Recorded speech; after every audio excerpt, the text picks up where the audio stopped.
نحمدہ و نصلی و نسلم علی رسولہ الکریم اما بعد فاعوذ باللہ من الشیطان الرجیم بسم اللہ الرحمن الرحیم۔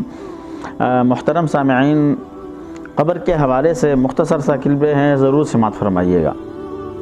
جب انسان مر جاتا ہے، اس کو قبر میں رکھتا ہے تو اس پر ہر ٹائم اثر کا ہوتا ہے۔ جب نیک انسان قبر میں رکھا جاتا ہے تو اس پر جو ٹائم ہوتا ہے وہ عصر کا ٹائم ہوتا ہے، اور وہ اس وقت فرشتوں سے کہتا ہے کہ مجھ سے نماز قضا ہو رہی ہے، جا نماز کہاں ہے، میری نماز کا ٹائم جا رہا ہے۔ یہ نیک اعمال کرنے والے آدمی کا یہ حال ہوتا ہے۔ لیکن بدعمل انسان جب رکھا جاتا ہے اس کے ساتھ ایسا نہیں ہوتا، اس لیے نیک عمل کرنے والے انسان اس کے ساتھ ایسا ہی ہوتا ہے۔ اور قبر میں جب انسان کو رکھا جاتا ہے تو قبر میں دو فرشتے، ان کی ڈیوٹی لگائی ہے اللہ تبارک و تعالیٰ نے، وہ پھر ان سے سوالات کرتے ہیں۔ آیا وہ سوالات آج میں آپ کے سامنے رکھتا ہوں، آپ نے سنے بھی ہوں گے، لیکن کیا اس پر ہم عمل کرتے ہیں یا نہیں کرتے؟ سب سے پہلے سوال ہم سے ہوگا، مر ربک، آپ کا رب کون ہے؟ یہ سب کو پتہ ہے، لیکن ہم کہیں گے جواب میں، جب نیک عمل کیا ہوگا دنیا میں، کہیں گے ربی اللہ، اللہ ہمارا رب ہے، یہ ہمیں پتہ ہے۔ لیکن کیا ہم اس رب کے احکامات کو پورا کر رہے؟ کیا ہم اس اللہ کے حکم کو پورا کر رہے؟ کیا اللہ کا جو حکم ہے اس کے اندر ہم 100% اپنی اس 5-6 فٹ جسم کو اور حکم اس کے اوپر پابندی کے ساتھ ادا کر رہے ہیں؟ تو یہ پوچھ ہم سے ہوگی تو ہم پھر یہ جواب دیں گے۔ اس کے بعد وہ فرشتے دوسرا سوال کریں گے، ما دینک، آپ کا دین کیا ہے؟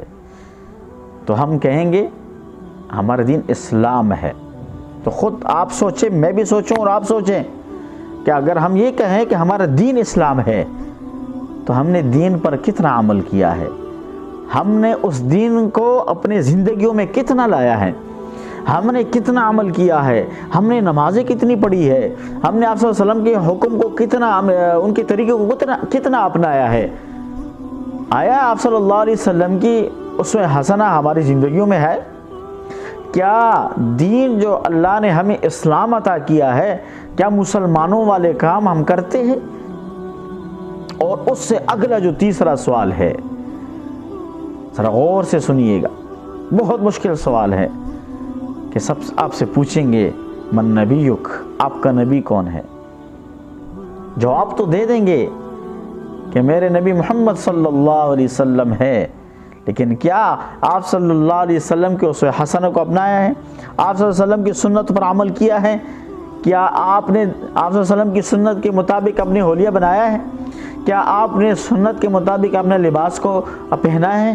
کیا آپ صلی اللہ علیہ وسلم کی جتنی بھی سنتیں ہیں اس کو آپ نے کیا ہے، اس پر عمل کیا ہے، کبھی کوشش کی ہے؟ تو یہ سوالات ہم سے ہوں گے۔ ہمیں اس کے بارے میں پتہ ہے کہ ہم سے پوچھیں گے کہ آپ کا رب کون ہے، آپ کا نبی کون ہے، آپ کا دین کیا ہے، جواب کا بھی ہمیں پتہ ہے ہمیں، لیکن آیا اس پر کبھی ہم نے غور کیا ہے، فکر کیا ہے کہ آیا اس رب نے ہمیں پیدا کیا، کھلایا پلایا، کتنا مانتے ہیں اس رب کی بات کو، کتنا حکم مانتے ہیں، کتنی نمازیں پڑھتے ہیں، کتنے روزے رکھتے ہیں، کتنے اللہ کے احکامات کو پورا کرتے ہیں، اس نبی کے طریقے کو کتنا اپناتے ہیں، وہ دین جو ہمیں ملا ہے اسلام، اس پر کتنے زندگی بسر کر رہے ہیں۔ تو اللہ ہم سب کو جس طریقے سے سوالات ہم سے پوچھے جائیں گے، ان سوالاتوں کے لیے یہاں پر اچھی طریقے سے تیاری کرنے کی توفیق عطا فرمائے۔ اللہ کا حکم اور پیارے حبیب صلی اللہ علیہ وسلم کے طریقے اسوہ حسنہ کو ہم سب کو اپنانے کی توفیق نصیب فرمائے۔ وآخر دعوانا ان الحمدللہ۔